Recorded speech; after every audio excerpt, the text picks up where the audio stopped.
Сәлеметсіздер ме оқушылар? Математика пәні бірінші сынып. Бүгінгі сабақтың тақырыбы 2 саны және цифры 2 санының құрамы. Менің сыныбымда. Оқу мақсаты: натурал сандар құрылу жолын түсіну, 10 көлемінде тура және кері санау, натурал сандар қатарындағы орнын анықтау. Бір таңбалы сандарды және 10 санын оқу, жазу, салыстыру. Бір таңбалы сандардың құрамын анықтау. Геометриялық фигуралар арасындағы негізгі қатынастарды анықтау. Үлкен, кіші, жоғары, төмен, кең, тар, жуан, жіңішке, қалың, жұқа. Қане балалар, санамақты қайталаңыздар. 1 дегенім білім, 2 дегенім елім, 3 дегенім үміт, 4 дегенім тілек, 5 дегенім берік, 6 дегенім арық, 7 дегенім желім, 8 дегенім сенім, 9 дегенім той, 10 дегенім ой. 10-ға дейін санап қой. 2, 4, 7 сандарының көршілерін ата. 2-нің көршісі 1 және 3. 4-нің көршісі 3 пен 5. 7-нің көршісі 6 мен 8. 2, 5, 8 сандарынан қандай сандар артық? 2 санынан 5 артық, 8 артық, 5 санынан 8 артық. Тақтадағы алманың, жапырақтың, саңырауқұлақтың суреттерін қара. Олардың қайсысы бір-бірден, екі-екіден? Алма 4-еу, біреу, екеу, үшеу, 4-еу, жапырақ 2-еу, саңырауқұлақ 1-еу. Яғни бізде бір-бірдені саңырауқұлақ екен. Жапырақ 2-еу. Балалар, тәрелкеде неше алма бар? Тәрелкеде 1 алма бар. Тәрелкеге тағы неше алма салынды?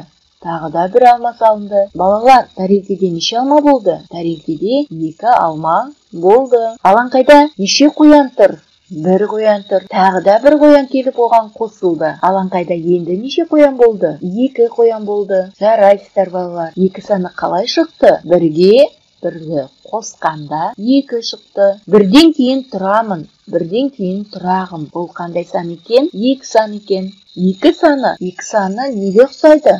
Аққуға ұқсайды. 2 жұп. 2 санын басқаша жұп деп те атайды. Жұп қолғап, жұп етік, яғни бұлар жұптасып жүреді. 2 санын өз дене мүшелерімізден атайық. 1-ден кейін тұрамын, сандар іші тұрағым. 1-ді 1-ге қосқанда мен иеліп шығамын. 2 аяқпен жүремін, 2 көзбен көремін, 2 қолым бар менің, 2 құлақ білемін. Заттарды атаңыз. Затты атайық.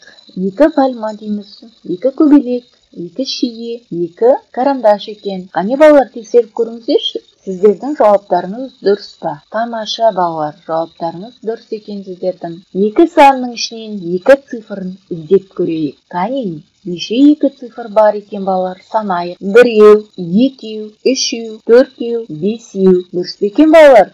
Қане, тексеріп көріңіздер. Өте жақсы, тамаша балалар. Сіздерде осылай орындады деп ойлаймын. Бұл балалар сандық сәуле. Сандық сәуледе 0-ден 10-ға дейінгі сандар орналасқан. Яғни 0 санына 1-ді қоссақ 1 шығады. 1-ге 2-ні қоссақ 3 шығады. 1-ге 1-ді қоссақ 2 шығады. 2-ге 1 қоссақ 3 шығады. Егер де осы сандық сәуледен бір санды азайтатын болсақ, сол бағытқа қарай жылжиды. 3-ден 1 алсақ 2, 2-ден 1 алсақ 1, 1-ден 1 алсақ 0 қалады екен. Себетте балалар 2 алмұрт тұр. Бір алмұрттың түсі сары, екінші алмұрттың түсі жасыл. Яғни 2 санның құрамы 1 қосу 1 тең 2. 2 алмұрт деген сөз. Жасыл алмұртты салғанда себетте 2 алмұрт болды.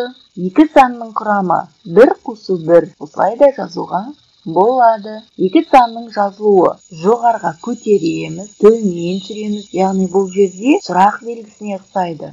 Астыңғы жағын үйрек сызықпен салатын боламыз. Балалар, оқулықпен жұмыс. Суретке қараңыздар. Қай заттар 2-2-ден екенін айтып шыға ғой. Сынып бөлмесінің суретіне қарайық. Не туралы? Бір-бірден деп айтуға болады. Яғни сыныптың ішінде журнал біреу, мұғалім біреу, тақта біреу, мұғалімнің орындығы біреу. Не туралы 2-2-ден деп айтуға болады? Гүл екеу, парта екеу, отырғыш, парта отырғышы екеу, оқушылар 2-2-ден отыр, сызғыш, қаламсауыт, әрбір партадағы орындық 2-2-ден. 2 санын алу үшін сандық кесіндіде бір саннан оң жаққа неше қадам жасау керек? Яғни бір қадам жасасақ, екі санын алады екенбіз. жұптық жұмыс. Суретте екі-екіден берілген заттар бар. Қалған суреттегі заттар екеуден болу үшін не істеу керек? Бізге екі-екіден берілген кітап, қалам, краска. Солай ма балалар? Енді қалғандары бір-бірден берілген екен. Карандаш біреу, дәптер біреу. Осы екі-екіден болу үшін тағы да неше карандаш қосамын бұл жерге? Тағы бір карандаштың суретін салуға болады. Дәптер біреу,